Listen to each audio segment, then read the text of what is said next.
Je criais à l'intérieur de moi à l'époque vraiment pour que le Seigneur puisse m'accorder cette grâce d'aimer ma mère. Parce que je ne savais pas ce que c'était que aimer sa mère, en fait. Donc, et pendant cette période-là, de ces 5 ans, un jour, je vais entendre une histoire que ma mère me raconte. Et elle me dit, en fait, que mon père était un peu quelque part déçu d'elle parce qu'elle a mis au monde que des filles. Voilà. Et que il se trouve que quand elle a donné naissance à sa troisième fille, mon père a demandé à savoir connaître le sexe de l'enfant. Et quand on lui a révélé le sexe de l'enfant, il a crié en fait dans notre langue maternelle en disant mais encore une fille, mais qu'est-ce qu'elle me veut cette femme? Donc en fait le fait d'avoir entendu cette phrase, le diable s'est servi de cette phrase pour venir encore marteler encore ce qu'il avait déjà semé dans mon cœur, pour ériger encore une forteresse bien plus forte encore du rejet. Le rejet, c'est un poison que le diable en fait injecte dans la vie des êtres humains dès le bas âge, afin d'éteindre en fait leur lumière, afin de les empêcher de devenir les bénédictions que Dieu veut qu'ils soient. Bonjour à toutes et à tous et bienvenue sur Donner Espoir TV. Alors aujourd'hui les amis, asseyez-vous, prenez place, asseyez-vous confortablement et surtout ne soyez pas pressés parce que on va parler vraiment à cœur ouvert. Je veux vraiment parler à cœur ouvert avec vous parce qu'il est temps que plusieurs personnes qui passent par ce par quoi je suis passée puissent être guéries, puissent être restaurées. Je vais vous parler de moi, je vais vous parler vraiment de mon parcours, de ce cheminement que j'ai dû faire avec le Seigneur pour guérir en fait du rejet, pour guérir, et je vais vous parler un peu de ma vie. Je vais vous parler de ma vie. Je vais vous parler de là où le Seigneur m'a pris. Je vais vous parler de tout ce par quoi je suis passée et je vais vous parler des dégâts que le rejet en fait peut faire dans la vie d'une personne. Et je veux que vous sachiez que à la fin de cette vidéo, que vous sachiez que ce n'est pas une fatalité. Il est temps que le monde, il est temps que les personnes qui souffrent en fait, que les cœurs qui sont brisés soient restaurés. Il est temps que les prisonniers soient libérés. Il est temps que les gens découvrent en fait qu'il y a une solution. Il y a une personne qui les aime et cette personne-là s'appelle Jésus en fait. Alors, je vais vraiment vous partager à partir de maintenant sur cette chaîne vraiment tout ce qui va tourner autour de rejet. Oui, on va parler de la parole de Dieu, mais je vais rentrer pleinement dans cette mission que le Seigneur m'a investie, qui était vraiment de donner de l'espoir. Parce que moi, j'étais perdue et Jésus m'a retrouvée. J'étais complètement brisée à l'intérieur de moi et Jésus m'a restaurée en fait. Alors, si tu es nouveau sur cette chaîne, bienvenue à toi et n'hésite surtout pas à t'abonner. Je m'appelle Odile. Voilà, et je suis créatrice de cette chaîne-là, Donner Espoir TV, voilà, qui a bientôt 2 ans maintenant par la grâce de Dieu, et également fondatrice de la chaîne YouTube également SFC Finance, où je parle de la gestion des finances selon les standards de Dieu. Donc, je suis également formatrice en gestion de finances personnelles, voilà, coach et accompagnatrice également. Mon histoire, en fait, avec le rejet, parce que le rejet est très subtil. Le rejet, c'est un poison que le diable, en fait, injecte dans la vie des êtres humains dès le bas âge, afin d'éteindre en fait leur lumière, afin de les empêcher de devenir les bénédictions que Dieu veut qu'ils soient. Le rejet est un poison subtil que l'ennemi injecte dès l'enfance, dès le bas âge, à travers plusieurs types de situations et de scénarios, afin de briser votre confiance en vous-même, de détruire votre perception en fait de vous-même, et afin de détruire en fait votre étoile. C'est son objectif en fait, afin de vous perdre en fait. Et il sait s'y prendre. J'avoue, Dieu est puissant, mais il ne faut pas négliger ou ignorer la ruse, la capacité de ruse en fait du diable. Et beaucoup de personnes sont enchaînées en fait dans cela. Et c'est tellement subtil que si tu n'as pas rencontré Dieu, c'est très compliqué pour toi de te déployer. Aujourd'hui, je suis devant vous en train de faire des vidéos, j'accompagne, je me déploie selon les grâces que le Seigneur m'a données. Je n'aurais jamais cru que cela allait m'arriver un jour. Mon histoire commence quand j'étais petite, très petite. d'accord? J'ai connu le rejet familial, j'ai connu le rejet dans la société, j'ai connu le rejet en amour, j'ai connu le rejet dans le professionnel. En fait, j'ai connu le rejet en amitié, j'ai connu toutes sortes de trahisons à tous les niveaux. Mais tout ça, c'est parti de quelque chose, c'est parti d'un point de départ. Et c'est ce point de départ dont je veux vous parler. Ce point de départ, c'est dans mon enfance. En fait, quand j'étais petite, déjà quand j'avais 4-5 ans, j'ai été séparée de ma mère. Voilà, j'ai été séparée de ma mère pour aller vivre en fait dans un autre pays, loin de ma terre natale. Et quand je partais, déjà, je commence par dire que je suis née dans une famille polygame, d'accord? Je suis née dans une famille polygame, bien que mon père soit devenu chrétien par la suite, mais je suis née quand même dans une famille polygame. Et mon père, je ne l'ai pas vraiment connu, voilà. J'étais très petite quand il a rejoint le ciel, voilà, quand il est décédé. Mais en tout cas, quand j'étais petite, voilà, et je viens d'une famille de 13 enfants. Ma mère, elle a eu 6 enfants au total, 6 filles, voilà. Et le diable a commencé à semer son poison dans ma vie à partir de là. C'est-à-dire que déjà, tu nais dans une famille polygame, déjà le cadre n'était pas forcément sain. Voilà, on sait tous hein, comment ça se passe dans les familles polygames. Et j'ai été, moi, séparée de ma mère quand j'avais 4-5 ans. Voilà. Pour aller vivre dans un pays très loin d'elle, loin du cocon familial. Voilà, j'ai été confiée à un de mes grands frères qui venait à peine de se marier, donc dans le cadre justement d'une tradition familiale qui se faisait. Et c'est comme ça que je suis partie. Et c'est là que le diable a commencé à déposer ses semences de rejet dans mon cœur. Pendant tout ce temps que je vais passer loin de ma mère jusqu'à 13 ans, jusqu'à mes 13 ans, jusqu'à ce que je revienne dans mon pays natal, je n'ai pas de nouvelles de ma mère. J'ai zéro contact avec elle. Je n'ai pas de contact. J'ai rien. Je sais même pas à quoi elle ressemble. Voilà ma mère. C'est-à-dire que je n'ai pas de souvenirs, j'ai rien. À l'âge de 12-13 ans, je reviens dans mon pays natal. Et quand je reviens, on me présente une femme qu'on me dit que c'est ma mère. Voilà. Donc, j'ai dit OK. Mais je ressens comme une colère à l'intérieur de moi. Aujourd'hui, j'arrive à mettre les mots. Avant, j'arrivais pas, mais aujourd'hui, j'arrive à mettre les mots. Une colère, une sainte colère à l'intérieur de moi qui va faire que ma relation avec ma mère va être toxique pendant plus de 5 ans.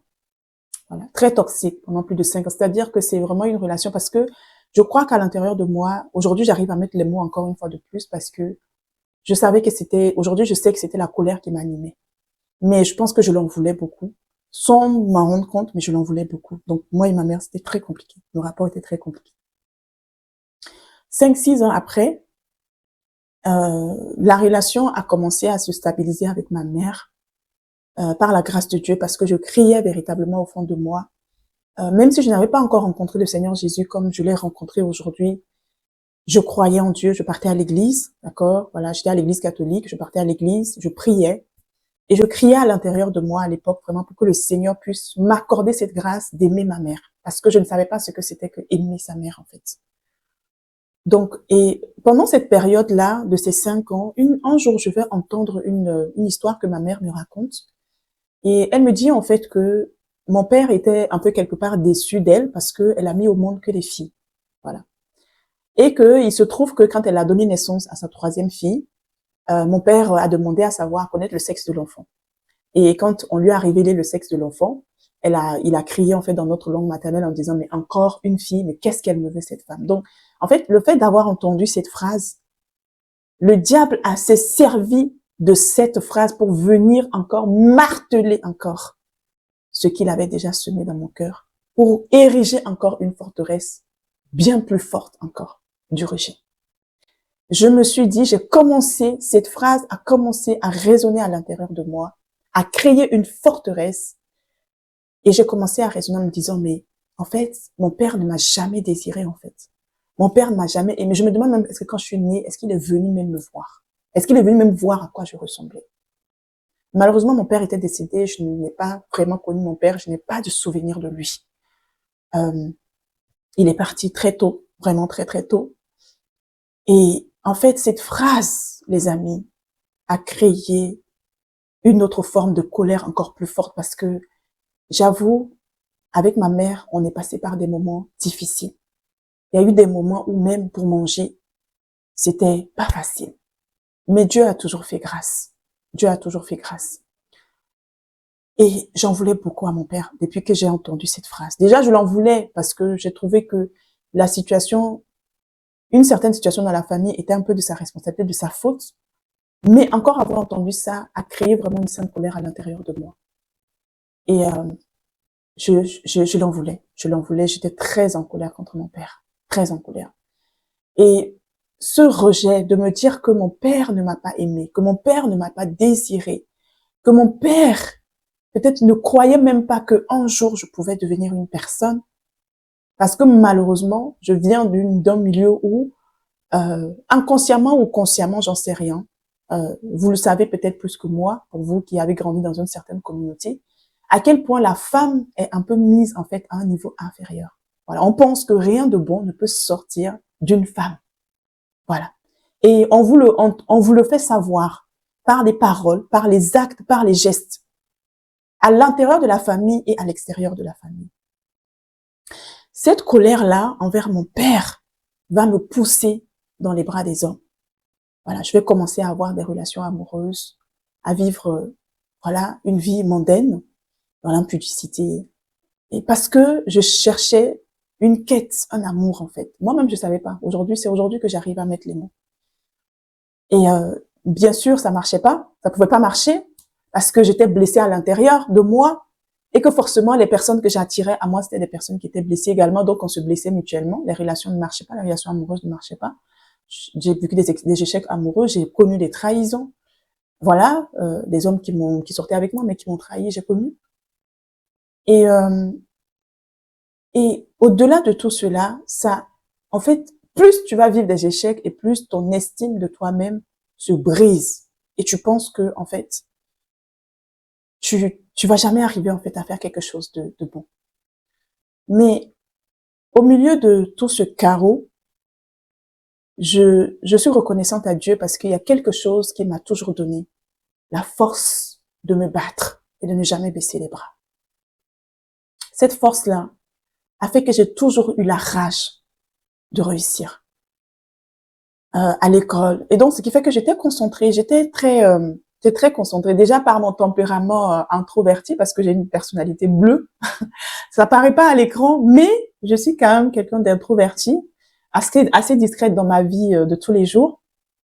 Donc, en fait, ça n'arrangeait pas non plus trop les choses. Voilà. En fait, je me suis encore plus que jamais renfermée. Voilà, on va dire ça comme ça. Mais je voulais quand même me créer de la place. Et je sais même pas si je dois dire si je regrette ou pas, mais je bénis Dieu parce que tout ce qui m'entourait, tout ce qui entourait ma vie, mon environnement, en fait, a créé en moi une sainte colère, en fait, de réussir parce que je voulais absolument réussir dans cette vie pour prouver que une femme est capable de réussir. Ça demande un prix, ça m'a coûté et j'avais cette rage. Donc, j'étais concentrée mes études, j'étais concentrée mes études. Et Dieu a disposé des personnes, il a disposé des membres de ma famille, des grands frères qui ont payé mes études, etc. Bref, plein de choses. Mais il y avait quand même cette atmosphère dans la famille ou dans l'entourage élargi, vous êtes des femmes. Voilà, vous êtes des femmes.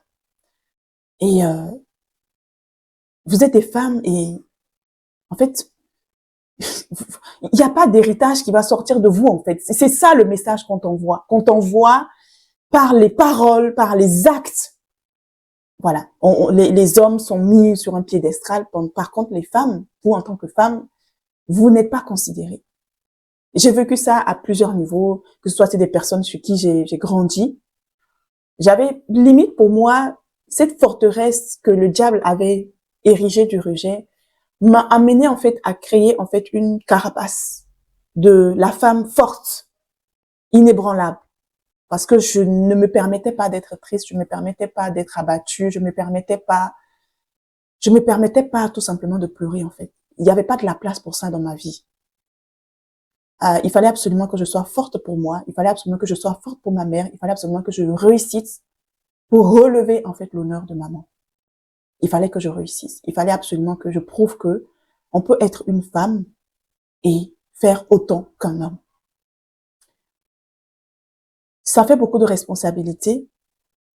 Tu avances avec, tu crées en fait une forme de carapace, sauf qu'à l'intérieur de toi, que de l'extérieur en fait, on voit une femme forte, une femme qui travaille, brillante, qui bosse, bosseuse, mais à l'intérieur de toi, Dieu seul sait à quel point tu es brisée, à quel point tu manques de confiance en toi, à quel point voilà, tu n'es pas bien en fait.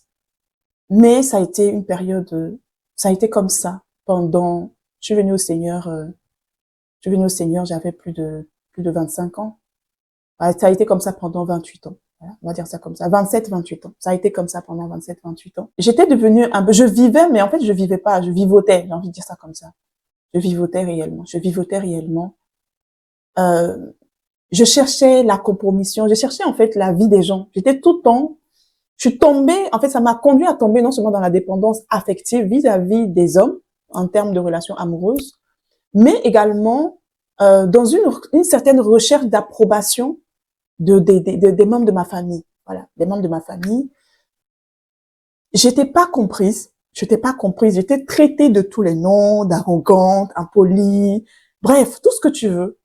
Parce que je cherchais ma voie, parce que j'ai décidé que je ne voulais pas que quelqu'un marche en fait sur moi. Voilà. J'ai créé un peu la carapace de la Wonder Woman. Voilà, c'est ça. Et j'ai vécu comme ça. Et je me disais que bon, il fallait tout simplement que je trouve un travail, que j'étudie, que je fasse très vite mes études, que je finisse, que j'ai tout simplement un tout petit travail avec un petit salaire, et puis c'est bon. Voilà. J'avais peur. J'avais peur de l'avenir. J'avais très peur. Je doutais beaucoup. J'avais pas confiance en moi. Je voyais même pas les capacités, les dons que le Seigneur, quand on parlait, je savais même pas qu'il y avait des dons et des capacités qui existaient. Je n'en avais jamais entendu parler. Et puis, c'était comme ça. J'étais devenue un peu comme l'ombre de moi-même, sans vision, euh, perdue. Voilà, perdue. Et ça, le rejet, je l'ai vécu dans ma vie personnelle, mais je l'ai aussi vécu dans ma vie professionnelle. Ça ne s'est pas arrêté à là, en fait. Quand j'ai commencé, quand je suis venue en France, j'ai fait mes 2 années d'études. J'ai aussi connu le rejet sur le plan professionnel. Ça ne s'est pas arrêté. Le diable a continué à marteler, hein. Voilà, vraiment marteler, à renforcer sa prison dans laquelle il te garde. Voilà. Et je n'arrivais pas à trouver le travail, tout ça parce que quand tu manques de confiance en toi, quand tu es dans la forteresse de rejet, tu te sens rejeté par tout le monde et par n'importe qui en fait. Et en fait, c'est une prison qui t'emmène en fait à répondre en fait à oui à tout le monde parce que tu ne connais pas ta valeur. Voilà. C'est vrai, je bénis Dieu parce que j'ai toujours été une femme. Dieu m'a toujours donné cette capacité d'avoir de l'ambition, de foncer, mais il y avait une lutte à l'intérieur de moi. Et c'est comme ça que j'ai vécu. Et c'est quand j'ai rencontré le Seigneur Jésus que les choses ont changé. Voilà. Quand j'ai rencontré Jésus, quand j'ai rencontré Dieu, le 20 janvier 2019 dans ma chambre à Marseille, vous pouvez défiler en bas pour réécouter mon témoignage de cette rencontre-là que j'ai fait dans ma chambre. J'ai rencontré l'amour vrai. J'ai rencontré l'amour véritable. J'ai rencontré l'amour. Ce jour-là, je sais pas, je pourrais même pas vous dire combien de temps s'est passé. Ce jour-là, dans ma chambre, Dieu, amour, s'est révélé à moi. Dieu est venu à mon secours après tant d'années de souffrance, de colère, de haine, bref, j'étais meurtrie à l'intérieur de moi. Le Père, Dieu, Père amour, s'est révélé à moi. Et c'est extraordinaire parce que cette révélation a changé tout. J'ai commencé à me voir comme Dieu me voit. J'ai compris que on s'en fout que je sois désirée de mon père ou de ma mère, en fait. Je suis le choix de Dieu. Dieu m'a choisi. Et si je suis sur cette terre, c'est par sa seule volonté et non la volonté d'un homme ou d'une femme. Et que son amour était tout suffisant pour moi. C'était pas facile. Il fallait croire en la parole de Dieu. Il fallait accepter de commencer ce parcours de guérison intérieure avec le Seigneur, la restauration de l'âme, de revenir à mon Créateur, celui qui m'a créé, celui qui m'a façonné dans le sang de ma mère. Parce que ce que je ne vous dis pas, c'est que cette forteresse de rejet avait fait en sorte même que je n'appréciais pas mon physique. Je me trouvais trop grande par rapport aux membres de ma famille. Bref, bien sûr, vous êtes sûr qu'aujourd'hui ça a changé. Je me trouve sublime parce que je suis une merveilleuse créature de Dieu. Il a pris le soin de fabriquer et de créer chaque aspect de mon corps. Alors oui, l'amour de Dieu a transformé. L'amour de Dieu m'a guéri. L'amour de Dieu m'a restauré du rejet, m'a guéri du rejet, a restauré mon cœur. Alors, c'est ça que je vais parler. Aujourd'hui, j'accompagne des personnes dans la gestion de leurs finances à travers SFC Finance, la chaîne et la formation. Et à chaque fois, le Seigneur me ramène toujours à ça. Odile, il faut que tu parles du rejet. Il faut que tu aides les gens à retrouver cette guérison intérieure. Parce que le diable est au courant que Dieu a des projets de paix et non de malheur pour toi. Le diable est au courant que Dieu a un avenir extraordinaire pour toi. Le diable est au courant que Dieu a une destinée pour toi. Le diable est au courant qu'il y a des œuvres, des bonnes œuvres que Dieu a préparées pour toi. Et donc, comme il est au courant de ça, qu'est-ce qu'il fait? Il commence à injecter son poison dans ta vie, dès le ventre même de ta mère parfois. C'est pour ça qu'on va voir des enfants dont la maman ne voulait pas l'enfant, des enfants qu'on a failli avorter. Ils commencent par des viols, des gens qui vont naître mais qui vont connaître toutes sortes de viols. Ils commencent par détruire les foyers. Pourquoi? Parce qu'il veut toucher les enfants. Et quand il sait qu'une fois qu'il t'a mis dans cette prison-là, jamais ton potentiel ne va sortir. Si quelqu'un me disait qu'aujourd'hui je serais conseillère, que je serais formatrice, que je serais une personne qui est en train de bénir également d'autres personnes, je vous assure, j'aurais dit non. Parce que je ne me croyais même pas capable de me tenir devant un écran et de parler. Quelle légitimité avais-je? Mais quand tu rencontres Dieu, quand tu rencontres Jésus, la main tendue de Dieu, c'est pour ça que le Seigneur dit dans Ésaïe 61, verset 1, « L'Esprit du Seigneur est sur moi parce qu'il m'a oint pour guérir ceux qui ont le cœur brisé. » Bien-aimé, je suis un témoignage que c'est possible de sortir du rejet, que c'est possible de se relever, que c'est possible avec Dieu de devenir une bénédiction pour les autres. Je vous ai parlé de façon générale de mon parcours, de mon histoire, de mes souffrances, de mes douleurs. Je ne suis pas rentrée en profondeur de tout, mais je vais revenir là-dessus par la grâce de Dieu, désormais et à partir de maintenant. Je vais reprendre chaque pan de ma vie pour que vous puissiez également vous retrouver à l'intérieur de ce pan et laisser le Seigneur Jésus-Christ restaurer votre vie et vous révéler au monde. Parce que tu dois absolument guérir intérieurement et afin que ton potentiel puisse se révéler au grand jour. Et c'est possible. Tu es une merveilleuse personne. Dieu a des choses extraordinaires en réserve pour toi. Que tu sois une femme qui a été rejetée parce que tu étais une femme comme moi, méprisée. Dieu est la solution en fait. Ou quelle que soit la situation que tu as pu vivre, peut-être que tu as été rejetée, peut-être que tu as même grandi avec tes deux parents, mais tu n'as pas reçu l'amour de Dieu. Peut-être que tu as connu un viol, peut-être que je sais pas, peu importe. Mais sache que la guérison, la restauration totale est tout à fait possible avec Jésus. Et c'est ma mission. je me sens investie, en fait, de cette mission.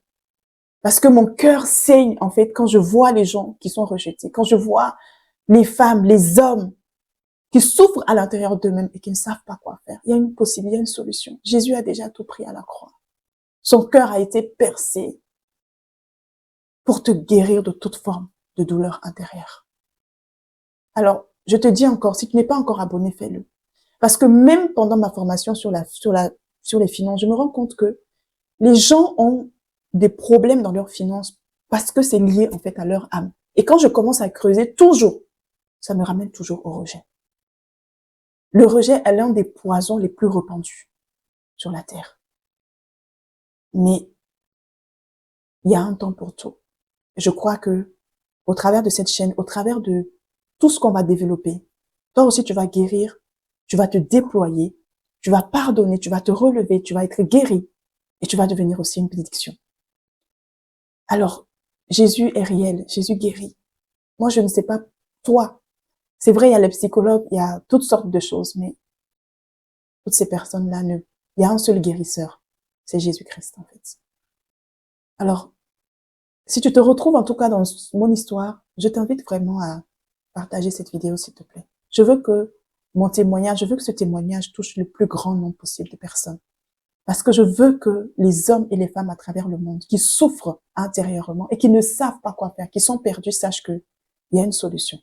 Que c'est possible de se relever, que c'est possible de devenir la personne que Dieu veut que tu sois. Tu n'as pas été créé pour accompagner les autres, non. Tu n'as pas été créé pour rester dans l'ombre, non. Tu n'as pas été créé pour vivre dans cette misère, non. Peu importe ton âge, peu importe ton origine, peu importe ton ethnie, Dieu t'aime. Et c'est ce que je vais m'atteler avec l'assistance du Saint-Esprit de vous partager sur cette chaîne. On va y arriver ensemble.